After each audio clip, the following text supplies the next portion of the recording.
makatotohanan, balitang mapagkakatiwalaan, balitang may paggagamitan. Skip the scroll and stream at every 36 news stream. Kasama si Justin Di sa neto makibalita, makialam, matuto at magdesisyon. Tama makidesisyon ang tama Skip the scroll and stream at every 36 news stream. Kasama si Justin Di sa neto makibalita, makialam, matuto at magdesisyon na tama.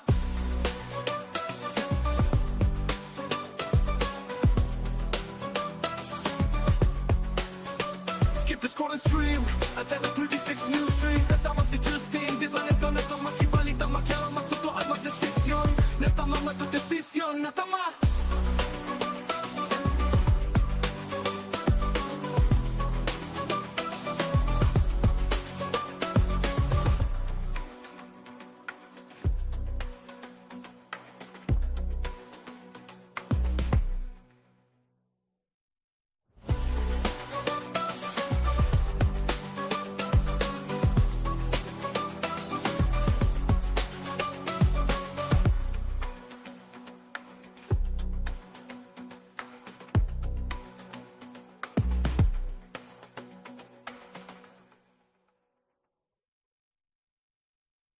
Balitang makatotohanan, balitang mapagkakatiwalaan, balitang may paggagamitan. Skip the scroll and stream at every 36 news stream. Kasama si Justin Di sa neto makibalita, makialam, matuto at magdesisyon. Tama makidesisyon ang tama Skip the scroll and stream at every 36 news stream. Kasama si Justin Di sa neto makibalita, makialam, matuto at magdesisyon na tama.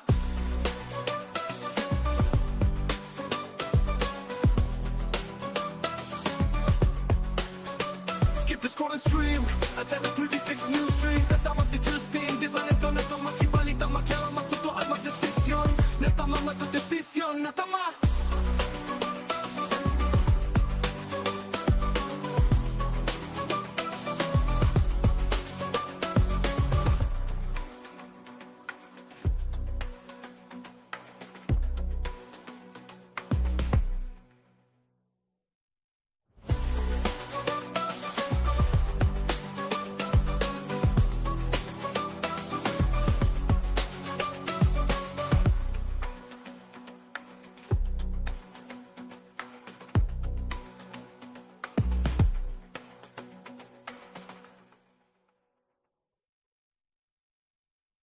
Balitang makatotohanan, balitang mapagkakatiwalaan, balitang may paggagamitan. Skip the scroll and stream at every 36 news stream. Kasama si Justin Di sa neto makibalita, makialam, matuto at magdesisyon. Tama makidesisyon ang tama Skip the scroll and stream at every 36 news stream. Kasama si Justin Di sa neto makibalita, makialam, matuto at magdesisyon na tama.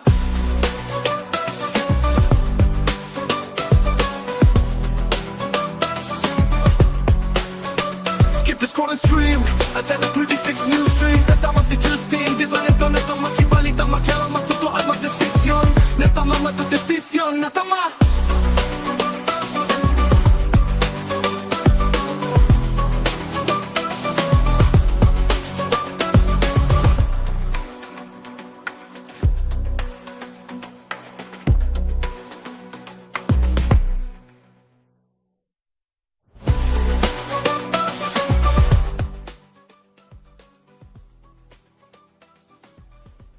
Isang magandang umaga ho mga kabalen at welcome sa inyong paboritong programa tuwing alas 10 ng umaga.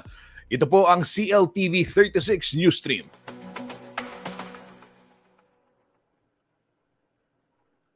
Kabalen, Justin Dizon po, maghahatid sa inyo ng balita at impormasyong makatotohanan, balita at impormasyong mapagkakatiwalaan, at balita at impormasyong may paggagamitan. Makibalita, makialam, matuto at magdesisyon. Tama makidesisyon ang tama Skip the scroll and stream. Yan po ang pangako ng CLTV 36 News Team sa atin hong halos 2 milyong followers dito po sa social media Facebook dahil live ho itong napapanood sa CLTV 36 Official and at CLTV 36 News. Skip the scroll and stream at every 36 News Stream. Kasama si Justin Di sa neto makibalita. Live na live din ho tayo nationwide, Luzon, Visayas at Mindanao via Signal Channel 115 at Air Cable Converge Channel 71. And syempre ho, dito ho sa Central Luzon sa ating 37 cable partners. At ganyan din sa Kalakhang, Pampanga, Free TV Channel 36.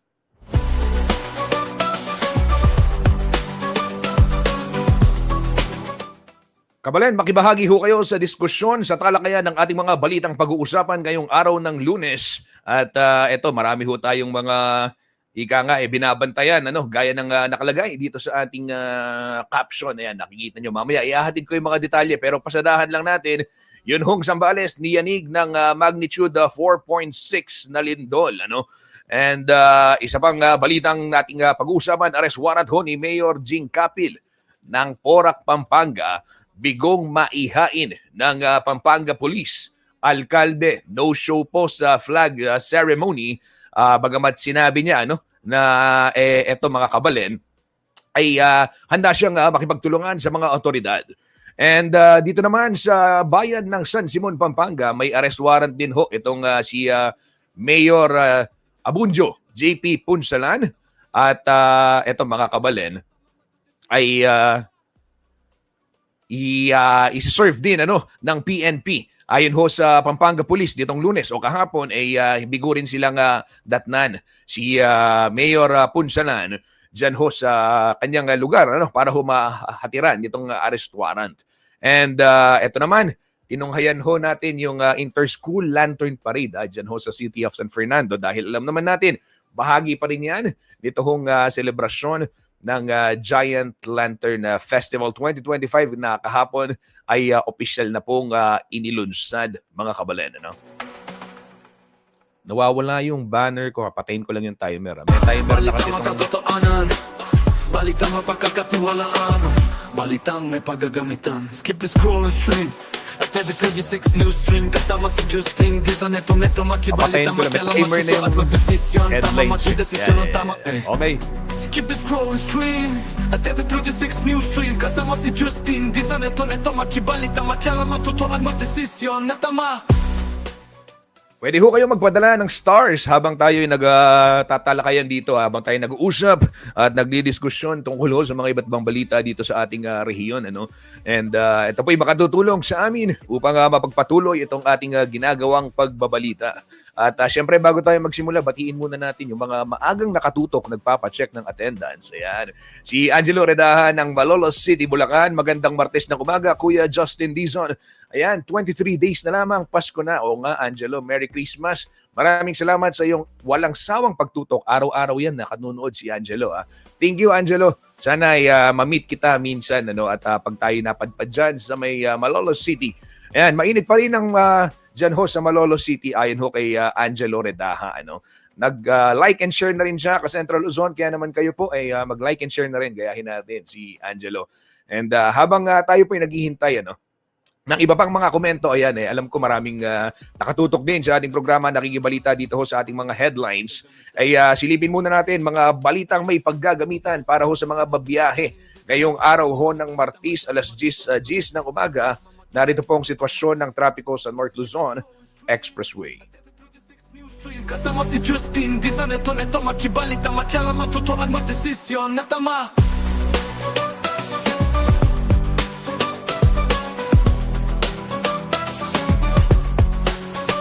Skip the scroll and stream at every 36 news stream. Kasama si Justin, di sa neto makibalita, makialam matuto at magdesisyon na tama, magdesisyon na tama.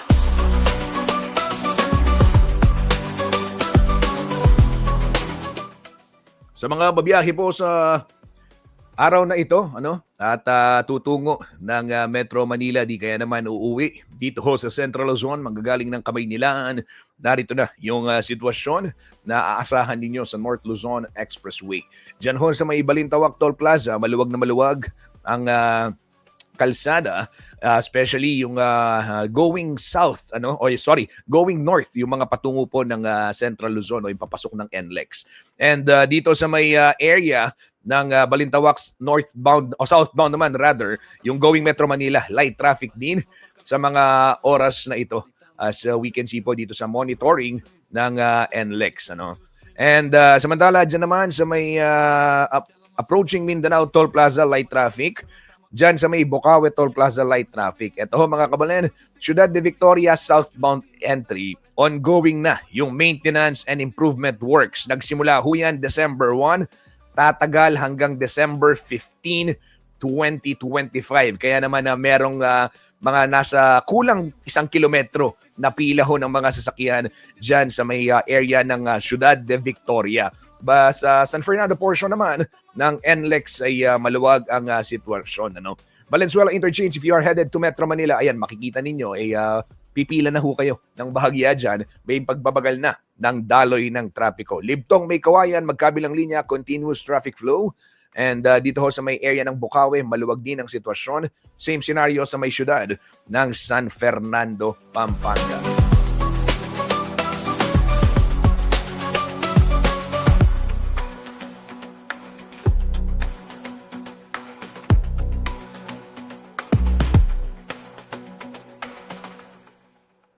Tuloy-tuloy tayo sa traffic update. Ito naman, silipin muna natin sitwasyon ho dito sa ating karatig lalawigan ng Bataan.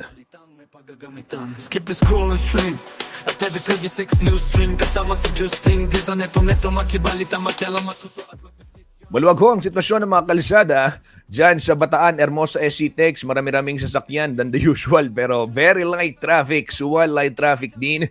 Ganyan din ho sa may Kulis Crossing at San Pedro, Abukay. Maluwag ang daloy ng trapiko, ganyan din sa may Balanga ay light traffic. Paalala ho sa mga motorista, mahigpit na ipinatutupad ito pong speed limit dyan sa Bataan 70 ho. Yung mga PUV o mga namamasada, 60 sa mga motorsiklo. Yung mga malalaking bus at trucks, 50 lamang. At pribadong sasakyan hanggang, pwede ho kayo hanggang 80. Yan ang sitwasyon ng trapiko sa lalawigan ho ng Bataan.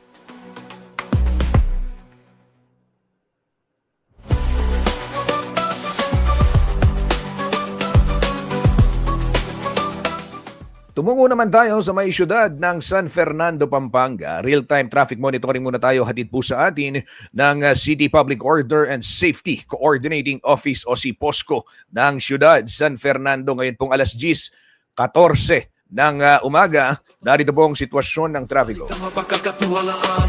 Balitang may paggagamitan. Skip the scrolling stream. Umpisan tayo pa mo, get ang Peka Babo. Boxes 1, 2, 3, and 4. Box 1, mga kabalen, yan huya sa area ng Angeles and San Fernando boundary.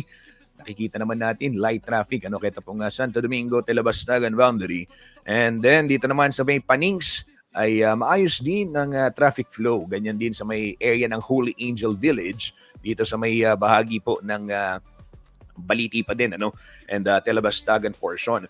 Then Baliti area, ito light traffic din, ganyan din sa may Sindalan, ay maayos naman ang daloy ng trapiko. Same scenario dito ho sa may Del Rosario, yan dyan sa may traffic light portion, ay continuous naman yung andar o yung daloy ng trapiko dyan. Siyempre, merong stop and go. Pero maayos po yung daloy. And of course, dito naman sa may Sakop Maimpis, kini pong Diosdado Macapagal Regional Government Center.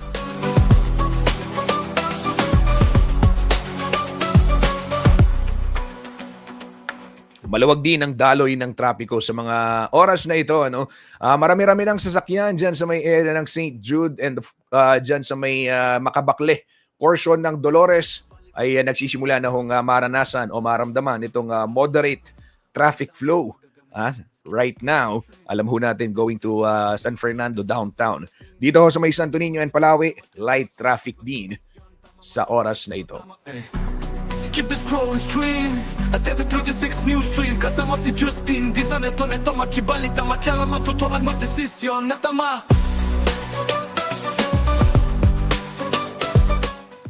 Sige ho mga kabalen, bago tayo magpatuloy sa ating weather update, batiin din natin si Robert Mijares. Paki-shoutout po dito sa Porac. Alam ko nakatutok yung mga kababayan natin dyan sa Porac, Pampanga dito sa ating balita. Pakigreet po asawa ni Konsehala Nora Enriquez ng Manibaug, Paralaya, Porac. Ayan, asawa ko si Konsehala Nora Enriquez. Ayan, pinapabati ni Robert Mijares. Ayan, maraming salamat Kuyang Robert Mijares. Ayan, shout out po kay Konsehala Nora Enriquez ng Manibaug, Paralaya, Porac, Pampanga. Pagbati ho mula kay Robert Mijares.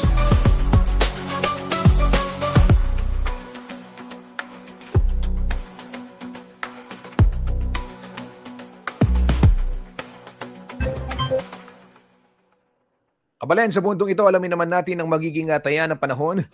Silipin muna natin itong weather forecast ng DOST Pag-asa. Kanina hong alas 5 ng umaga to, valid hanggang mamayang alas 11. Narito po ang ulat ni Chanel Dominguez.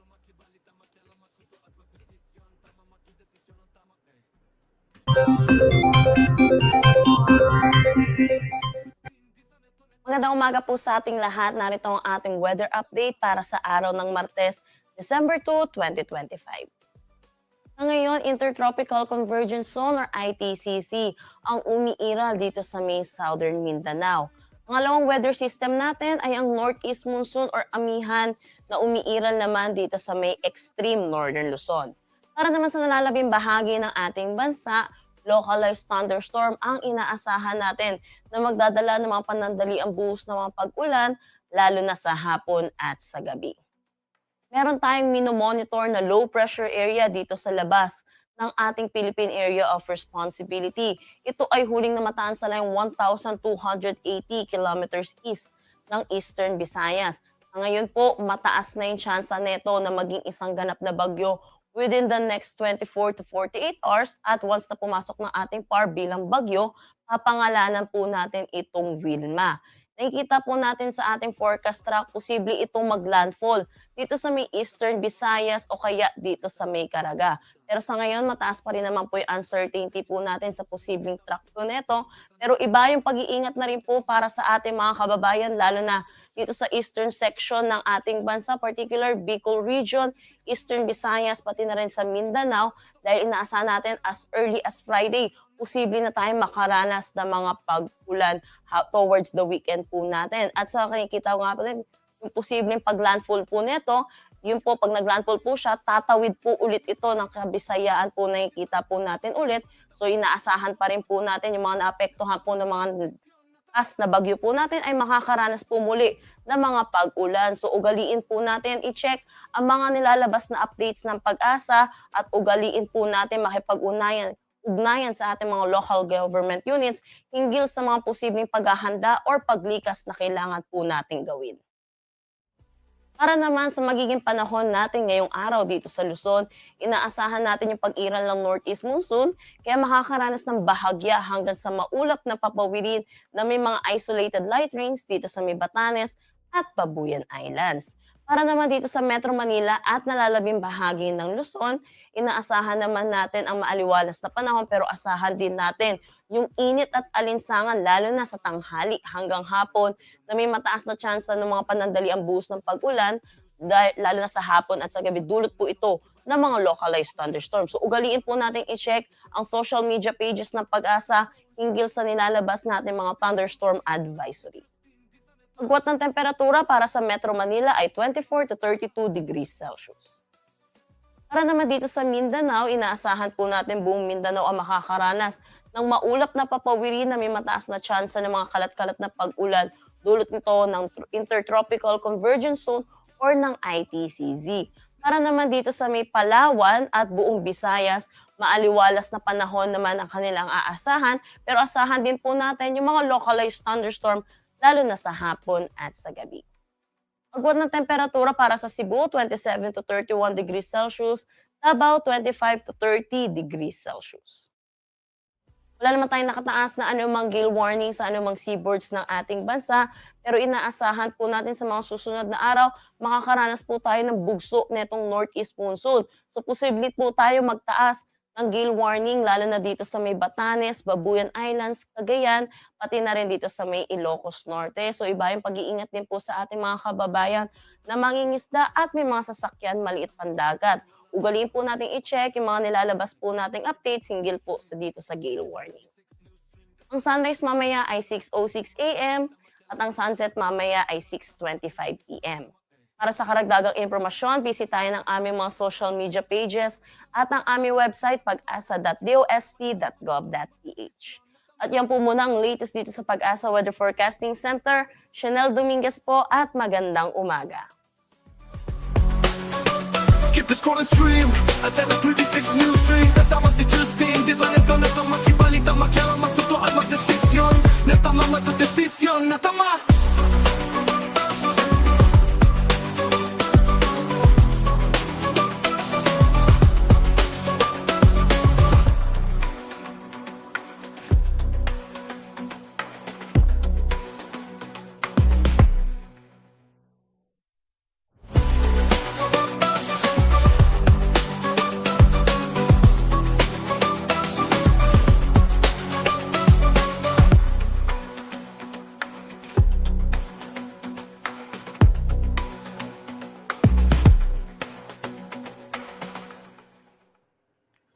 Maraming salamat, Chanel Dominguez ng DOST Pag-asa para sa ulat panahon. And sa puntong ito, alamin muna natin yung foreign exchange rate.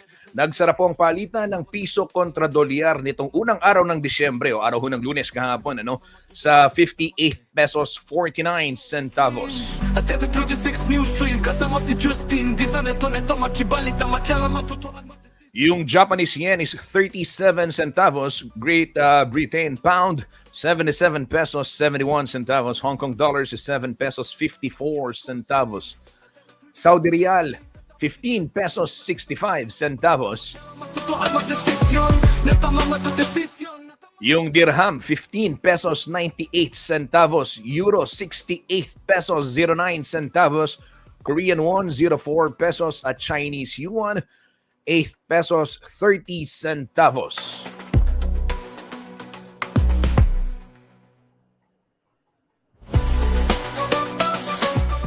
Tuloy-tuloy tayo sa ating public service announcement. Ito ho mga kabalen para ho sa mga kababayan natin dyan sa Angeles City Metrogate Subdivision, Barangay Kapaya. Again, wala na naman hong tubig. Mamayang alas 3 hanggang alas 5 ng hapon. Ngayon pong araw ng Martes dahil sa gagawing flushing activity dito pong Prime Water. So 3 to 5 p.m. Saklo na kayo po. Karentaw Metrogate Subdivision, ing Barangay Kapaya. And then ito ho sa may Mabalacat City naman. Bukas ho mga kabalen, 9 p.m. Mamaya ho, 9 p.m. tatawid hanggang bukas ng alas 5 ng madaling araw. Ayan. So sa may Mawake Resettlement Center, Second Gate, Mawake Road, East Portion, and Gonzales and Verde Royal Subdivision, apektado ho ng 9 p.m. to 5 a.m. scheduled water supply interruption ng Prime Water dyan ho sa may Mabalacat City.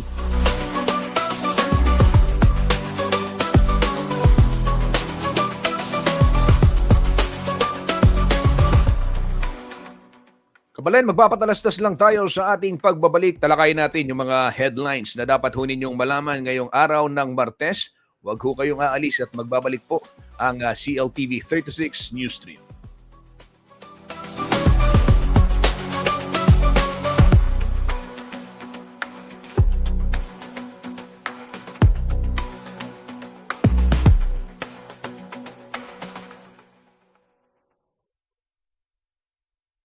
Balitang magkatotoanan, balitang mapagkakatiwalaan, balitang may paggagamitan. Skip the scroll and stream at every 36 news stream. Kasama si Justin, di sa neto makibalita, makialam, matuto at magdesisyon. Tama matudesisyon ang tama, Skip the scroll and stream at every 36 news stream. Kasama si Justin, di sa neto makibalita, makialam, matuto at magdesisyon. Natama.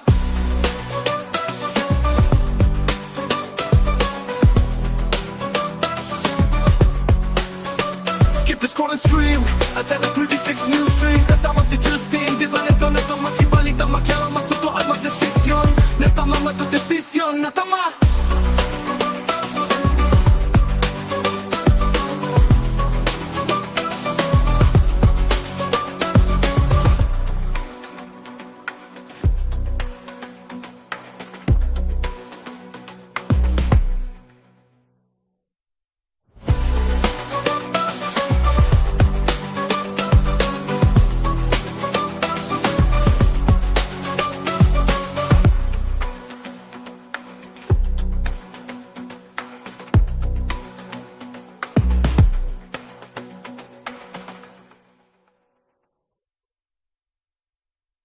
Balitang magkatotoanan, Balitang mapagkakatiwalaan, balitang may pagagamitan. Skip the scroll and stream at every 36 news stream. Kasama si Justin Dizon, neto makibalita, makialam, matuto at magdesisyon. Tama, magdesisyon ang tama, Skip the scroll and stream at every 36 news stream. Kasama si Justin Dizon, neto makibalita, makialam, matuto at magdesisyon na tama.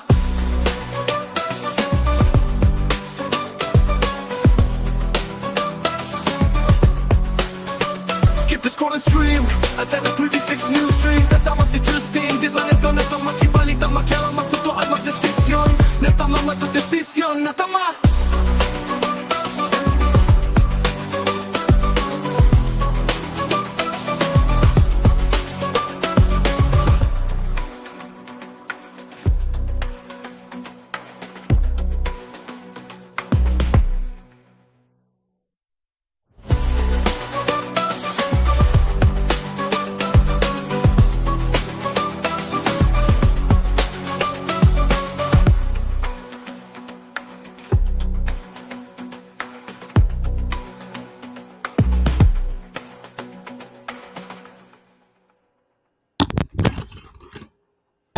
Balitang makatotoanan, balitang mapagkakatiwalaan, balitang may pagagamitan. Skip the scroll and stream at every 36 news stream. Kasama si Justin Dizon, neto makibalita, makialam, matuto at magdesisyon. Tama, magdesisyon ang tama. Nagbabalik po ang CLTV 36 News Stream at gaya ng aking nabanggit kanina mga kabalan, adjust ko lang yung ilaw ko. Ayan, headlines po tayo. Pag-usapan natin yung mga malalaking balita ngayon hong araw ng Martes, November. Hindi pa naka-move on. November na naman. Hindi pa naka-move on si Kuyang Justin Dizon. Nakakagulat kasi ang bilis no? Parang kailan lang nag-Oktubre, di ba? Tapos yung eto na po, December 2 na. Ikalawang araw na ng Disyembre at narito na po ang mga balita na dapat ho ninyong malaman ngayong araw. Eto ho, dito muna tayo sa pag-aresto ho kay Mayor Jing Capil ng Porac, Pampanga.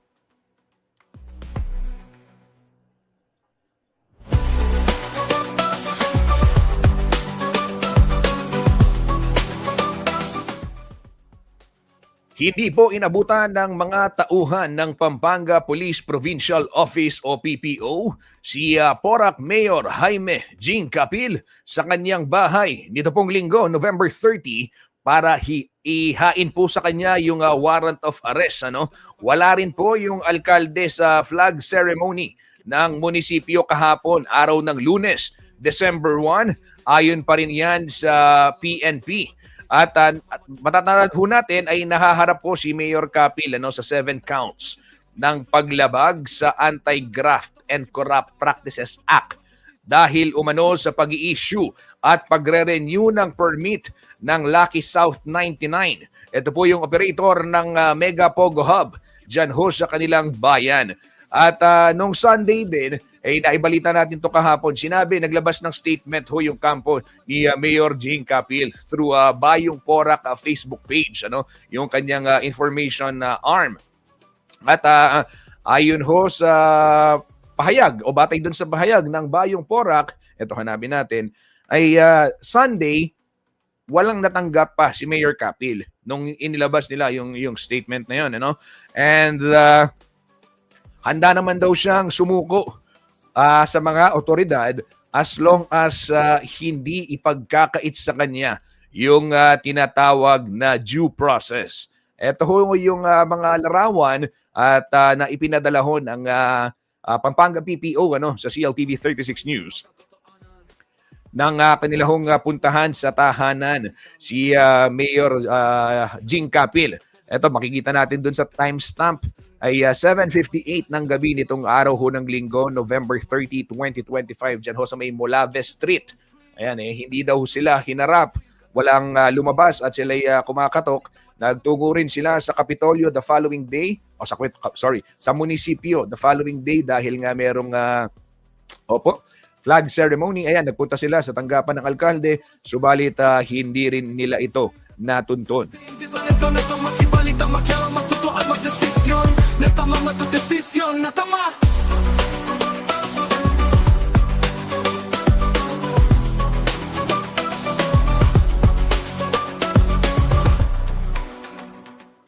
Ito ho yung sinasabi kong statement ng Bayong Porac ng kampo ni Mayor Kapil. In-upload ito 7:08 PM ng November 30. Ayan, makikita ninyo sa timestamp ng pagkaka-upload nila.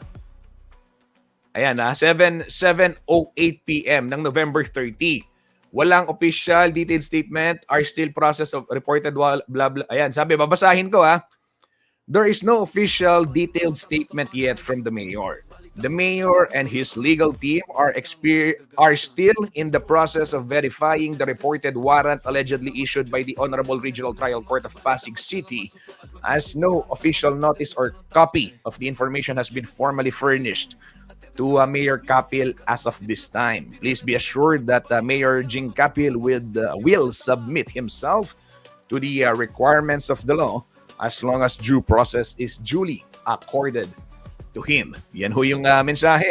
And November 30, 7:08. Batay na rin yan sa post nila. And balikan natin yung video.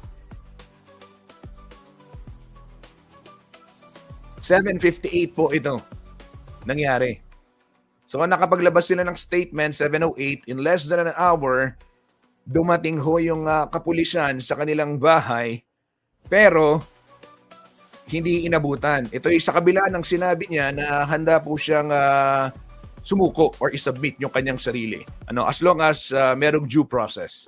So, tabayanan ho natin kung ano yung magiging development at syempre bukas din ho yung CLTV 36 News para ho sa magiging panig pa ni Mayor Jing Kapil dito dahil sa kasalukuyan ay nagpapaabot ho tayo ng mensahe sa kanya through our reporters. And of course, ito wala pa kami nakuhang reply kanina and nakikita natin ngayon yung post lang ng Bayong Porac sa kanilang Facebook page. So yung statement ho ng kampo ni Mayor Kapil 7:08 ng gabi nangyari, inilabas. Okay?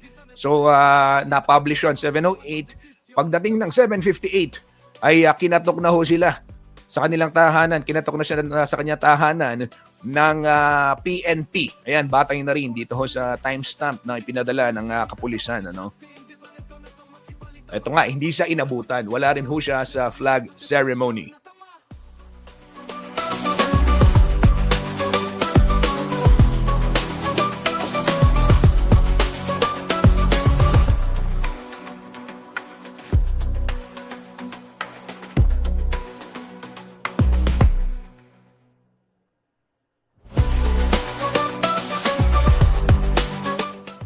Ito naman mga kabalen, mula ho sa bayan ng Porac, dumako naman tayo, isa pang alkalde na nahaharap din sa pag-aresto.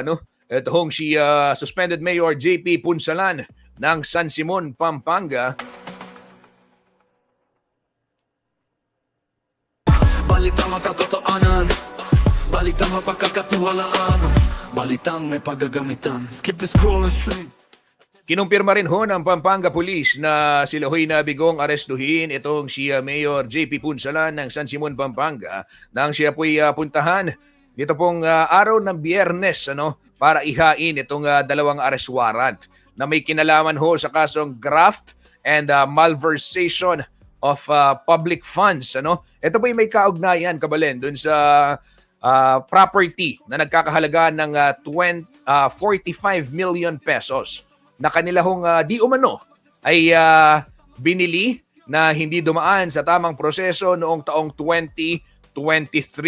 At batay po ho sa ulat ay hindi natunton ng PNP si Mayor Punsalan sa kanyang mga address sa San Simon, ganyan na rin sa Metro Manila. At iniyak po ng Pampanga Police na kanilang ipagpapatuloy ang paghahanap sa alkalde upang maihain din itong kanyang arrest warrant.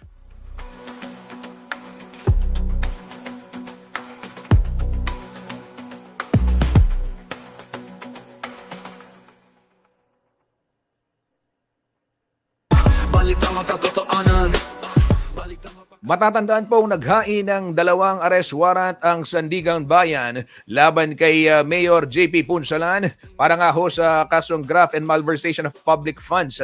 And yun pong arrest warrant ay may petsang November 17, at merong bail na 90,000 pesos.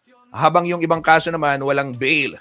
And ito pong warrant na ito ay pirmado ni First Division Acting Chairperson Bayani Jacinto ng Sandigan Bayan. Yan ho ang latest dyan sa bayan ho ng San Simon, Pampanga. Na tama desisyon na tama.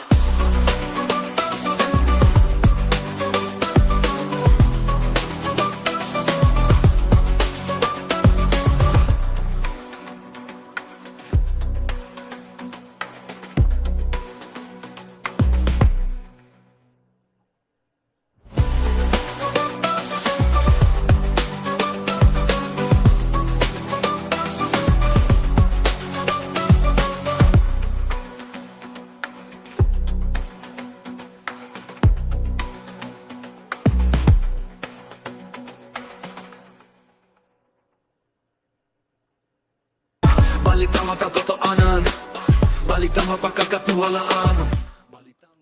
Sa ibang balita naman ho mga kabalen, umabot daw sa 61.3 billion pesos ang nakolekta na ng BIR Revenue Region 4A. Ito ho yung ahensya na may sakop o may jurisdiction dito sa Central Luzon, 6 na probinsya maliban na lamang sa lalawigan ng Bulacan. Di ba medyo nakakalito kasi Revenue Region 3, Region 3 tayo tapos iba yung revenue ng BIR, di ba? Pero yan ho, linawin ko lang.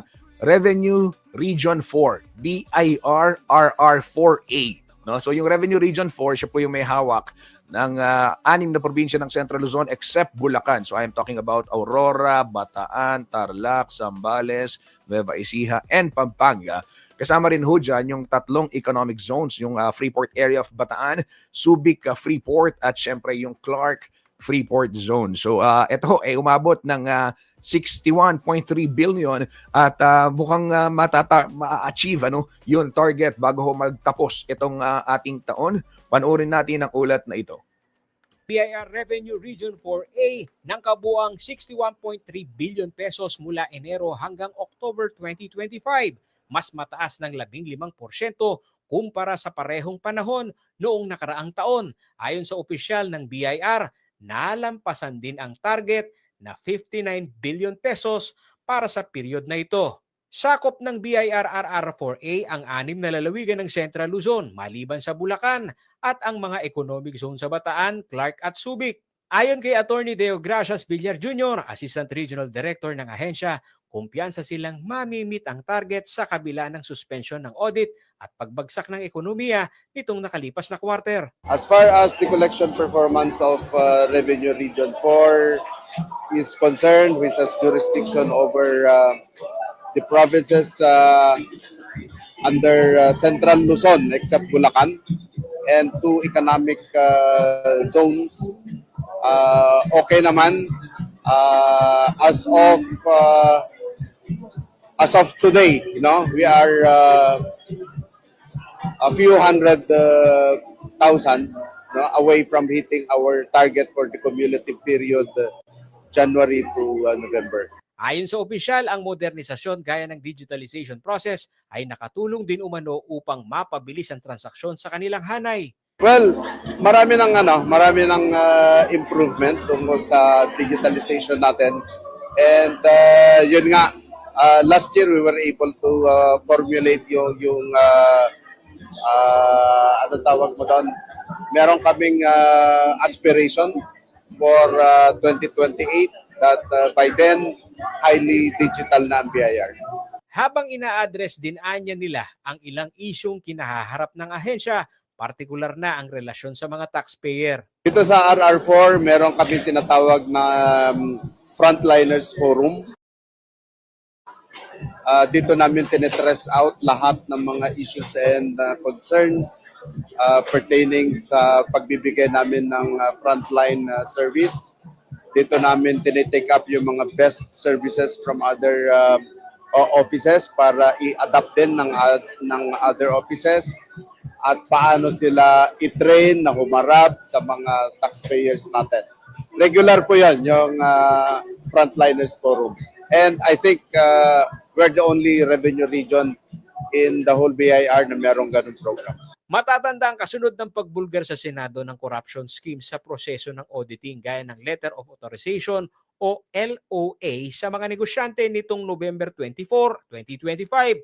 Pansamantalang sinuspinde ang lahat ng field audit at pag-issue ng LOA at mission orders. Kasabay ng inilabas na Revenue Memorandum Circular Number 107 of 2025.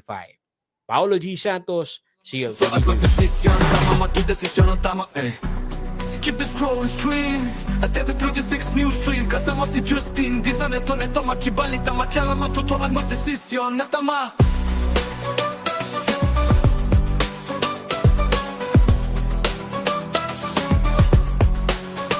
Skip the scrolling stream At every 36 news stream Kasama si Justin Di sa neto makibalita Matyala matuto at magdesisyon na tama magdesisyon na tama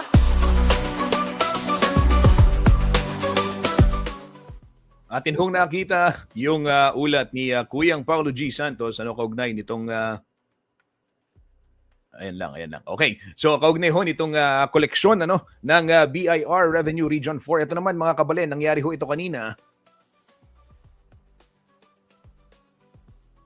Ay pagyanig diyan ho sa may Sambales.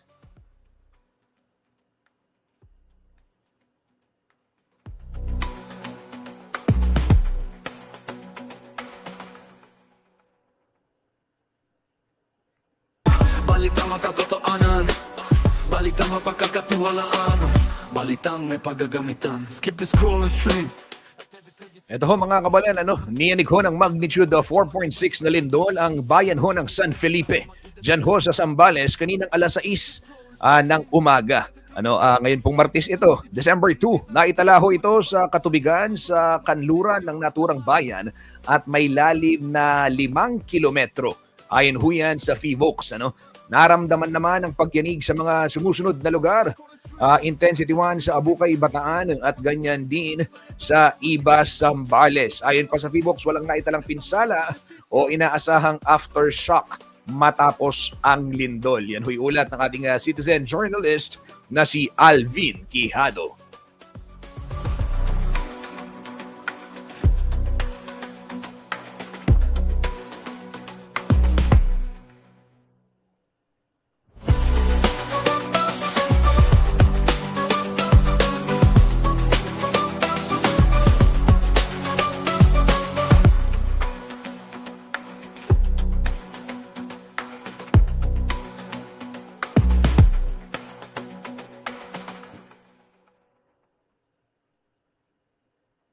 Balitang makatotoanan Balitang mapagkakatiwalaan Balitang may paggagamitan Skip the scroll and stream At every 36 news stream Kasama si Justin Di sa neto makibalita Makialam matuto at magdesisyon. Ito naman mga kabalen, balita muna tayo. Pampasko naman para pampasaya naman, di ba? Hindi puro problema. Ito inaipakita ng mga kabataang Fernandino ang kanilahong creativity sa isinagawang inter-school Lantern Parade. Ito po'y bahagi pa rin, syempre, ng pinakamakulay na festival tuwing Kapaskuhan, ang Giant Lantern Festival na kahapon, December 1, ay formal na nga pong inilunsad ng city government ng San Fernando.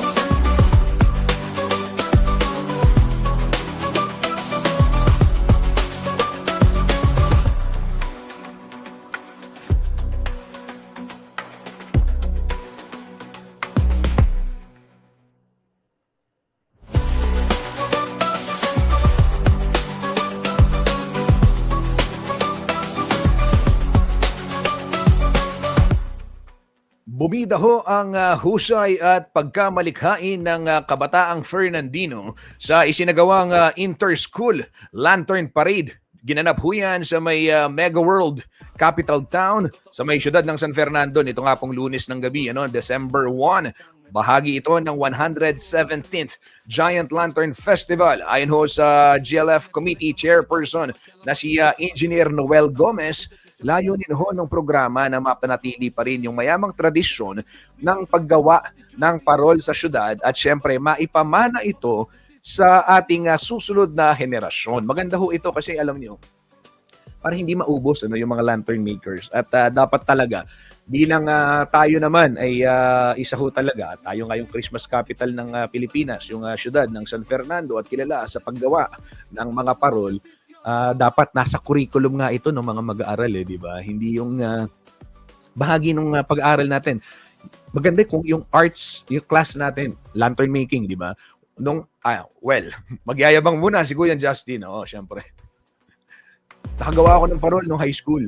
Meron kaming subject noon sa Gen Tech, General Technology. Oo, 'di ba? Gagawa ka ng parol. So pagbati doon sa teacher ko si Sir Bart Bartolome. Ayan, mga nakikilala. So gumawa ho kami ng parol nung high school, 'di ba? Importante 'to Kailangan 'to makatulong, 'di ba? Para matuto din yung mga bata kung paano nga nila paano mas mapapaganda pa. Siyempre innovation, alam natin, marami ng techie sa mga bata ngayon, Silipin ho natin yung mga ginawa nila. Ayan. 'Di ba? Pandaras, ang ganda, makulay. Magaganda. Uy, kung ako yung judge dito, mahihirapan ako, literal. Di ba, ang gaganda?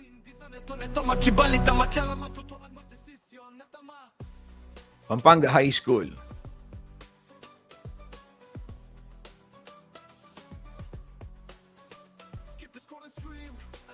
Ayan ho, mga kabalin, kabilang ho yan sa mga parol na ipinamalas yung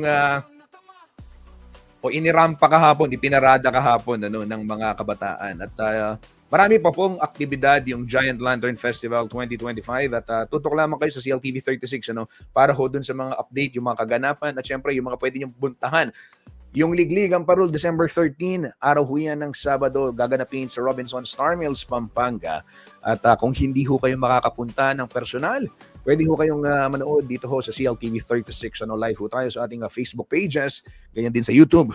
At syempre sa telebisyon, Signal Channel 115. Magandang panoorin yung mga parol sa malaking TV. Di ba? Kaya naman yung CLTV. Nandiyan tayo sa Signal. Free TV Channel 36, digital din tayo. Balitang mapagkakatiwalaan, balitang may paggagamitan. Skip the scroll and stream at every 36 news stream. Kasama si Justin, di sa neto makibalita, makialam, matuto at magdesisyon. Tama magdesisyon ang tama Skip the scroll and stream at every 36 news stream. Kasama si Justin, di sa neto makibalita, makialam, matuto at magdesisyon na tama. Hinahanap ako, eto.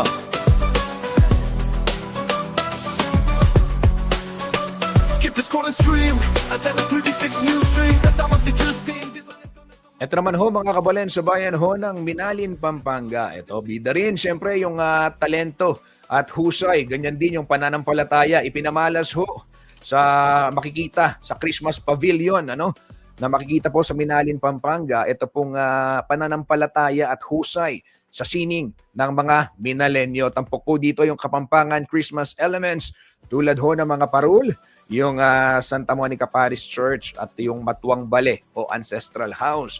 Binuo ito gamit po yung mga native materials na sumisimbolo sa pananampalataya at pananalangin ng ating mga kabalen dyan ho sa bayan ng Minalin. Ayon ho kay Architect Romel Tubig, ang kanila pong tourism officer abay second runner-up, second place. Tama ba? Second place o second runner-up? Second runner-up po itong pavilion. Ayan, ayon ho kay Architect Tubig, yan. Maraming salamat kay Architect Tubig din sa pagpapahiram ng mga litrato. And of course, congratulations sa bayan ho ng Binalin para dito sa nasan ba? Nawala Edit ko lang. Ang dami hong update itong. Ayan, pakita natin. Ayan, yung title. So, ito sa bayan ng Binalin. Ayan, So nanalo ho sila, second placer. Narito po yung ilan dun sa mga larawan. Ay, ganda nga naman. Isa ho yan sa mga may mga elemento. Yung tilapia. Siyempre, sikat ang bayan ho ng Minalin dyan sa mga produktong tilapia. Paskong Minalenyo Music Fest. Ayan.